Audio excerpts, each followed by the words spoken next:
Archdiocese sa Cagayan de Oro may anunsyo sa bag-ong venue sa traslacion sa Black Nazarene aron mas ma-accommodate ang kadaghanan sa mga deboto.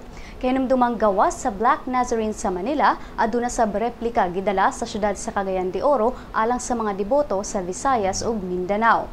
Si Father Jose Alan Pulgo, Nazareno Parish Priest, ningon nga ang Black Nazarene ibalhin sa Don Gregorio Pelaez Sports Center sa Vela Street, Ugma. Din gikatakdang mumisa si Archbishop Antonio Ledesma sa alas 8:30 sa gabi.